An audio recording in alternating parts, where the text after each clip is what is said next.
Hello, Chain Gang, and welcome back to the Four Chains Travel. The most common question we get asked when people find out that we're full-time travelers is, where is our favorite place to go? Florence is the easy answer for me because it is arguably both the most beautiful city in the world and has the best restaurants in the world. Of course, beauty and delicious food can come with a high price tag, and for that reason, many people feel Florence, Italy is out of their price range. For those people, there is a loophole to avoid that cost, and it comes the first Sunday of every month when many of Florence's bucket list and expensive experiences are actually free. In this video, we're going to show you the best way to take advantage of this opportunity, the common way tourists try to use this day that you may be shocked we advise against, and some bonus free things that you can do in Florence even when it is not the first Sunday of the month.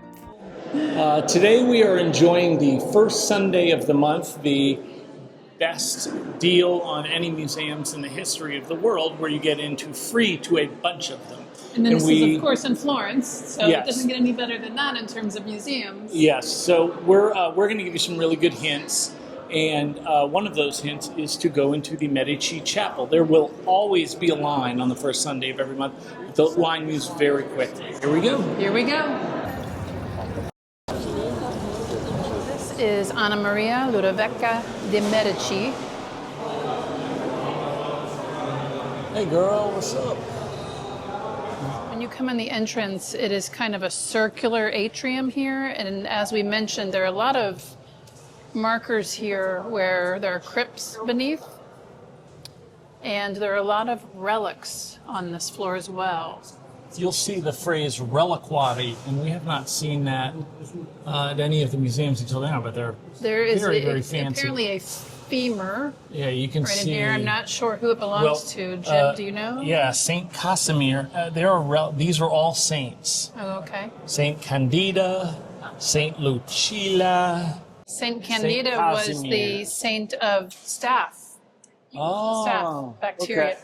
And there's some more over here. I guess if you're not incredibly important, you go in the ground, but you do get a sweet Yeah, I just plaque. want to show, like, there's so many. Yeah, like Maria Christina, very, very important. So she gets a plaque. Not quite a reliquary, though. You can see there are lots in the floor here. Oh, because she wasn't sainted. So if you're sainted, you get a reliquary. So here we have, this is the first one, Saint Helena.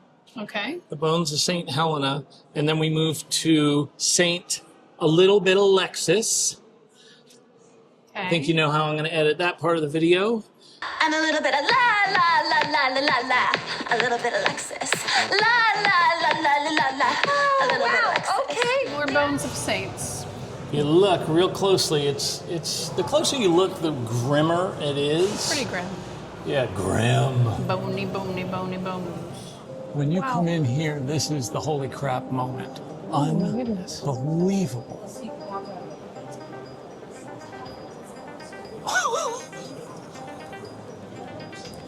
Wow.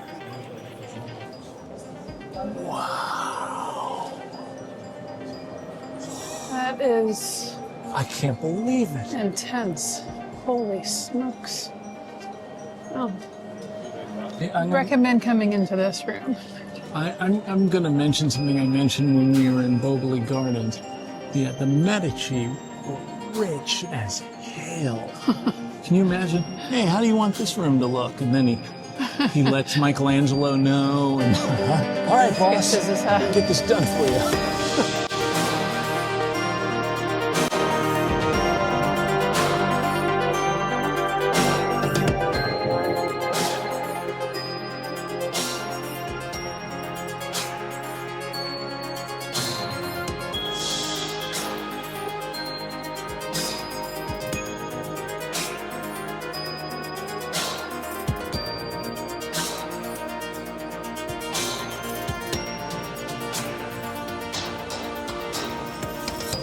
This might be the most impressive room in the world outside of the Sistine Chapel. This is... my breath is completely taken out.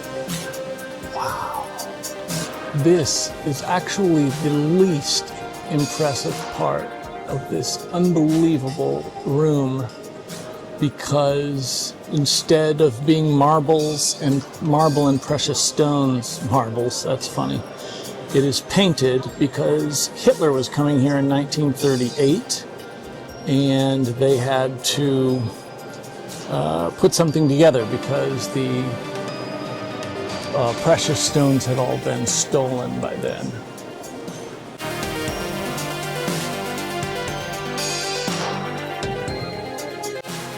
Animal cloaked in armor was actually, the statue was the inspiration for the Alien movie.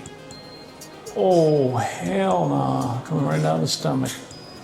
Both of the Alien statues here were made by Michelangelo. There's the other one. Michelangelo's Madonna and Child. And she is flanked on both sides by Medici's Lorenzo. Of course, Lorenzo the Magnificent, and Giuliano. The altar you see here was also made by Michelangelo, but while he was working on it, he fled.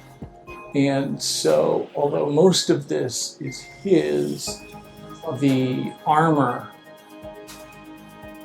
that is being worn was completed by another artist. And this serves as Giuliano de' Medici's tomb. To give you some perspective, those are the two Medicis over there behind Angie. And that is Giuliano, and then this would be Lorenzo's tomb. Once again, you have to be relatively wealthy to hire Michelangelo to make your tomb. And the last thing in the room is the candelabra, which was designed by Michelangelo, but not completed by him. Before we move on to the rest of the places you can visit for free on the first Sunday of the month, we want to mention some free things you can do any day of the month. Now, some we have already covered in previous videos. In our Mercato Centrale video, we talked about the Basilica di San Lorenzo that has rotating exhibitions of artwork on display, which is always worth doing when you eat at the Central Market. Then, of course, there is the Piazza del Duomo, and any day, for free, you can gaze at Ghiberti's Golden Doors, the Baptistry, the Bell Tower, and obviously the Duomo itself. In many of our European videos, we recommended free walking tours, and Florence is consistently voted the best city to walk in the world. So particularly if you are a first-timer, you should consider doing that. Now, in the summertime, it might get pretty hot on a walking tour, but you saw the free water outside Medici Chapel, and that is not the only spot to get it. Another option for inexpensive water, other than the grocery store, is walk towards the Piazza della Pubblica. Is this a good deal, honey? This is a good deal because the cost is free. So did you Google Map it or Apple Map it? I Google mapped drinking fountain near me, and here's the screenshot here, and it showed me the closest one to walk to and get free water. Some of them also offer frizzante, sparkling water. Sparkling water out of free drinking fountains. This one does not, but that's fine because hey, what's up, my New Orleans fam? Yep, there is the Fleur de Lis. Fleur de Lis, baby. Both the symbol of New Orleans and Firenze. Another free activity that should be on everyone's bucket list is walking across the Ponte Vecchio and window shopping. We're actually on the Ponte Vecchio right now. And this is where there's going to be the most dense crowds. And also, the shops that are in close proximity to this will always charge the most money. And also, the restaurants are, that's true of the restaurants as well.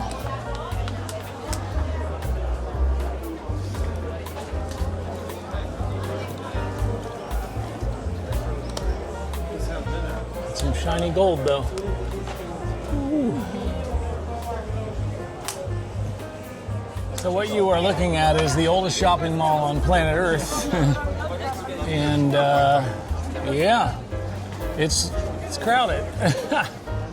That's the view. We were just over there, and yeah. We were there, and we were there.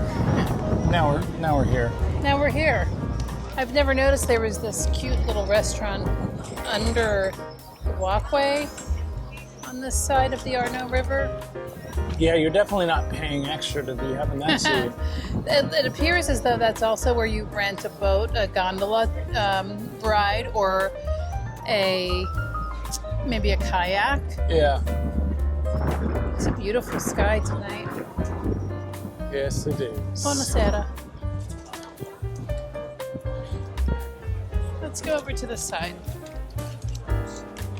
This bridge that you see this direction is the Santa Trinita Bridge. And then there's a couple beyond that we can't see. You didn't tell me we were here the same time as Steffi Graf. Where's Steffi Graf? Oh. Oh, puff, puff, pass. Oh, they can't smell that? All right. They can't, but I can. Yeah. And I have a contact high right now. It's supposed to be illegal here, but... It is still smoking. Pro tip, there's a lot of famous statues here. This is not one of them. That's a dude. It's a living statue. Yeah, it's a living statue, and you can get your photo. And there's an Instagram tag. It says tag me in your photo. Yes, he's really good at that. I think this is the one that I was talking about the very first time we ever came to Florence that our girls have a photo with. Maybe we'll find that photo. Yeah, he's got mad core strength. Arm strength. I would say holding up those arms. How is he doing that? 3 activities that you can do for free on this day that we gladly paid for on a different day are Boboli Gardens, Pitti Palace, and Bardini Gardens. But we already did videos on these places, and if that is your thing, go ahead and check those videos out. Now, by far, the most popular choices on this day are the Accademia, which houses the most famous statue ever made by the greatest artist who ever lived, and the Uffizi, which may be the greatest overall museum on planet Earth. I want to be clear, I think that these are both mandatory experiences for all humans, and the skip the line pass to these museums should be your first choice on your first visit to Florence, unless it is this day, when I actually think that these museums should not even be considered. The good news is that the Uffizi is the best museum in the world, and it is free the first Sunday of every month. The bad news is the line goes all the way to the entrance there, wraps around here, down there, and all the way to the Arno River. So that is not a hack. What the hack is go to any of the national museums that you still want to see, but are also free. And that way you can enjoy them on this day and then instead pay the money to see the Uffizi, do the Skip the Line tour, and all of that. So this is the line for the Palazzo Vecchio, and it isn't that bad. That's the David. Now, obviously, that's not the original David. That's in the Accademia, but that is where the original David stood. So this is actually a pretty famous replica, and it is marble. And then we got the Hercules copy as well.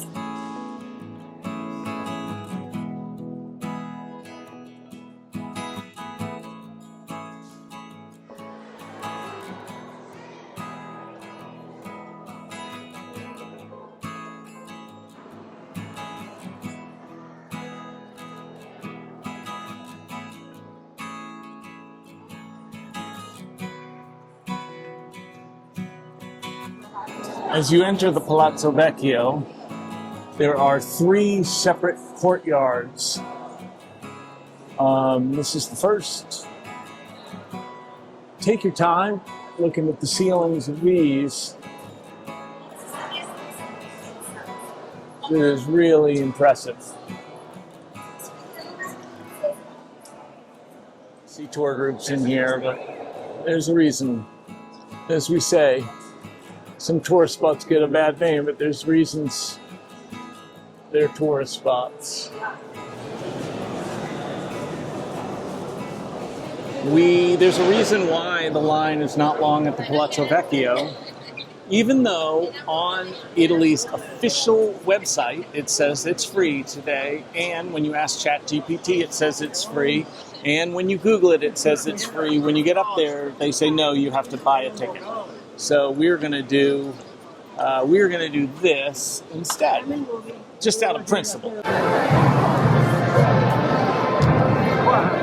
This is the Flaminio Vacca. It is obviously a lion. It was done in 1598 and used to reside at the Medici's villa in Rome, and then was moved to Florence, and it has been in this location since 1789. This is the rape of the Sabine women. There's a lot of versions of this in various museums. This was made in 1524. It is both marble and bronze, and it has been here since 1583. Fun fact, it also inspired the musical Seven Brides for Seven Brothers. Oh, jeez, really?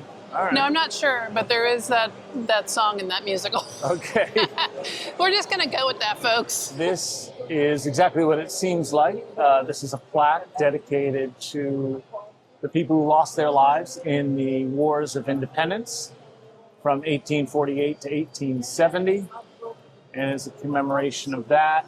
Less interesting is this over here. This is really more like an informational thing. This is letting people know they're no longer using the Florentine calendar.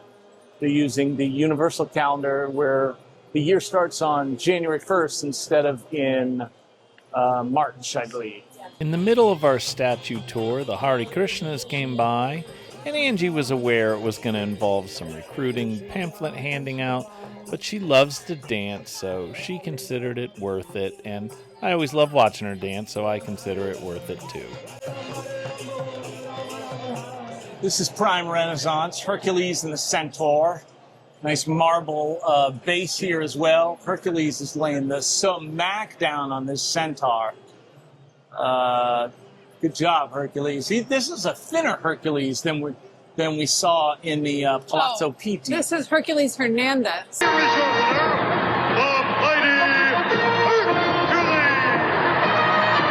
Oh, That's right. Hercules Hernandez. Yeah. Okay, Yep. that makes sense now.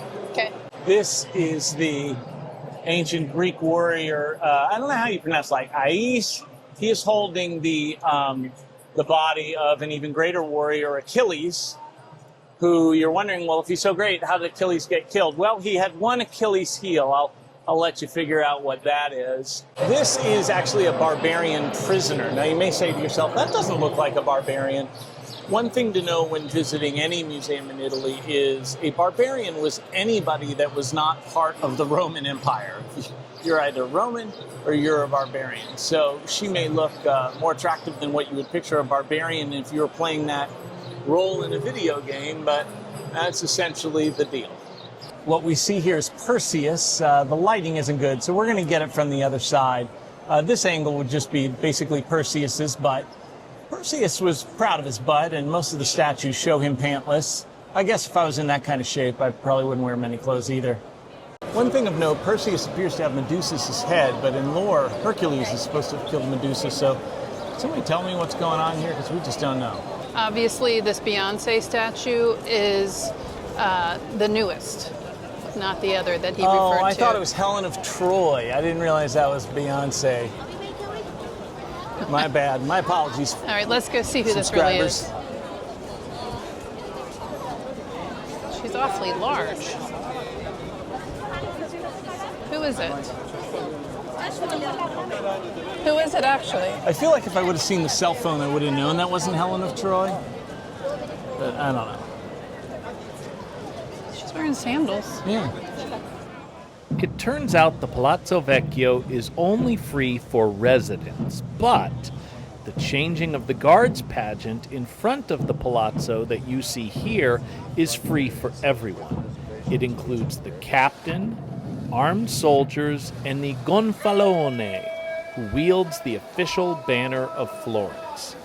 Many people decide to walk with the parade from its starting point at Palazzo di Parte Guelfa, all the way to Palazzo Vecchio, but a big crowd is always waiting for it to arrive.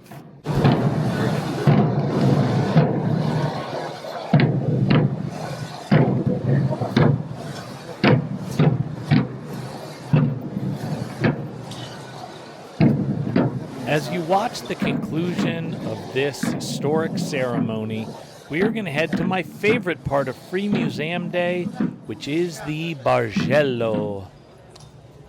Bargello Museum. Here we go. Free of charge. But we do have to go through metal detectors, which is fine.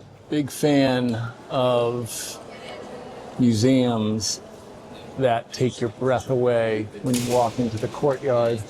Obviously, Palazzo Pitti is one of them. The magnificent Bargello is another. Giovanni Battista.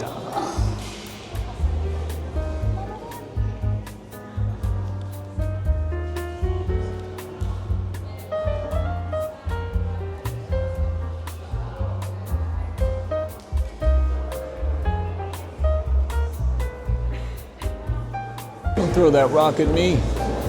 This is Apollo. Well, Apollo without his arms.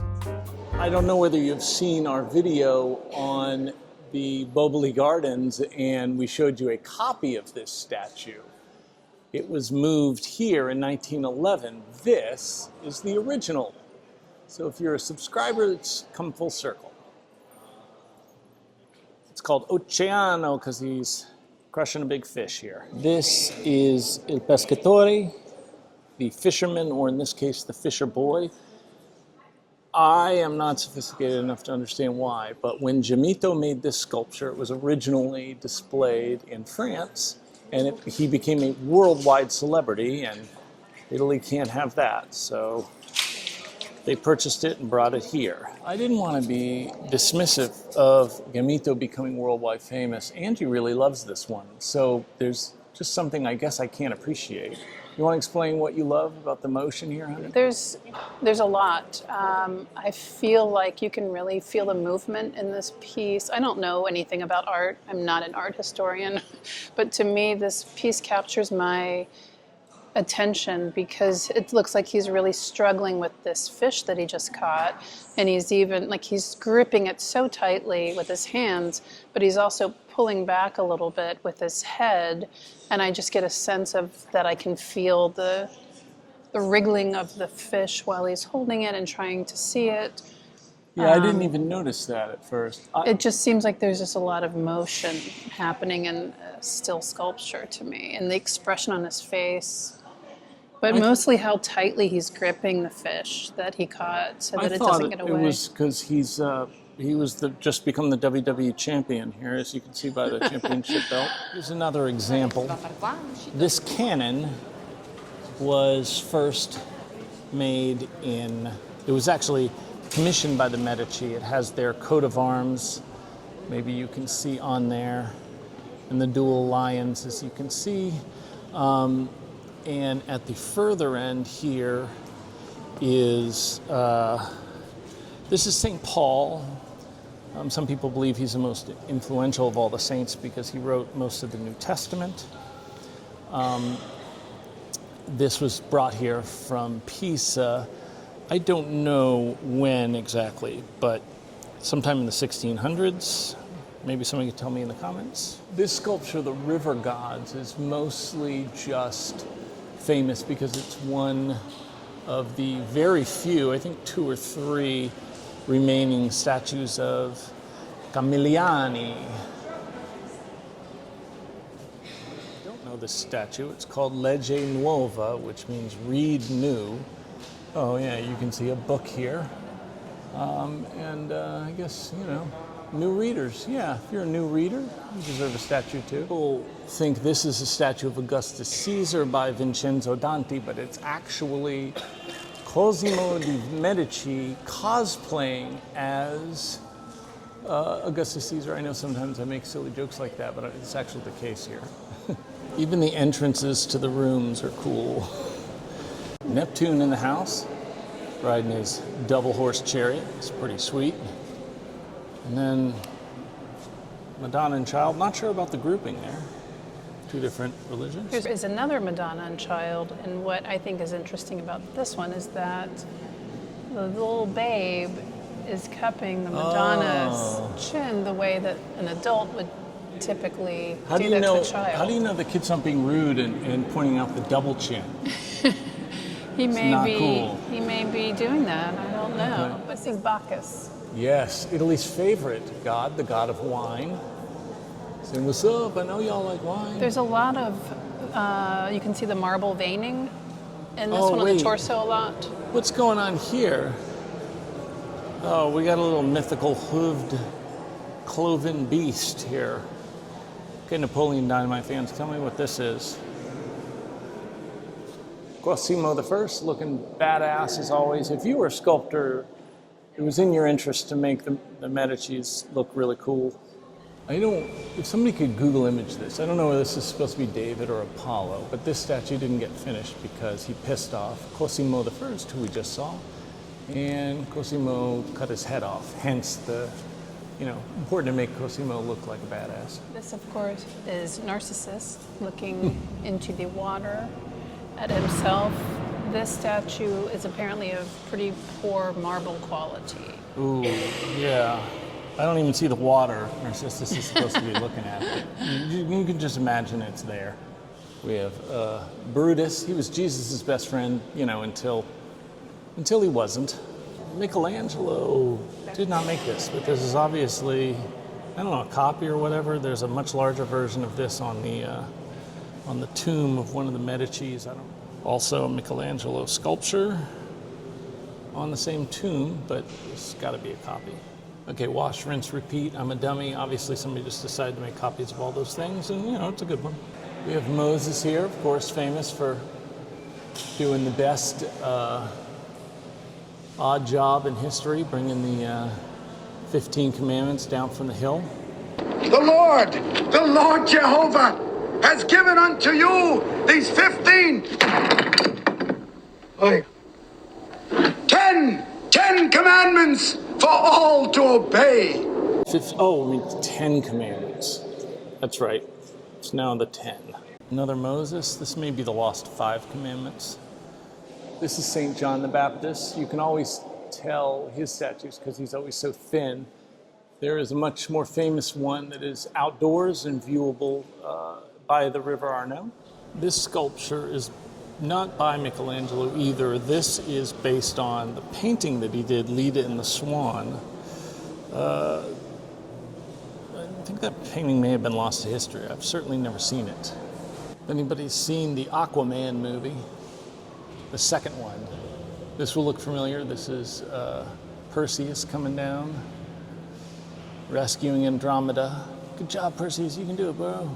You might say to yourself, Noah looks super drunk in this. Yep. That's what this is about. When Noah got too drunk, God was pissed, super pissed. This is representing when Florence was triumphant over Pisa, leading to their making of that cannon you saw earlier. There are 2 statues here representing the same premise that honor will always triumph over deceit. That's the smaller one. This is the larger one. This theory has not aged well in recent political history. The original base, you've seen the copy if you've seen our Boboli Gardens video. They're holding his junks up. And that's where the statue of Perseus is supposed to go. The greatest artist who ever lived, Michelangelo. He sculpted the David and painted the Sistine Chapel. Time to head to the 2nd floor. Jason, of Jason and the Argonauts fame, that is the Golden Fleece. It's kind of a cheesy but cool movie made of him in the 80s.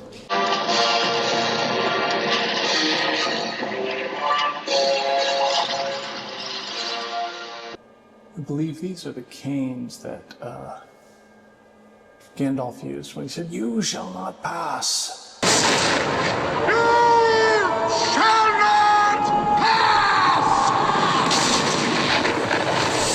While you enjoy a brief montage of the wonders on the 2nd floor, A couple of fascinating tidbits. The Museo Nazionale de Bargello is the oldest public building in Florence, and as you have already seen, has the most important collection of Renaissance sculpture anywhere in the world. It wasn't always a museum. It was a palace in 1255, and then a government building for the city magistrates, and then the seat of the Bargello, who was the head of the city police. And that is why, in 1865, when it became a museum, it retained Bargello as its name.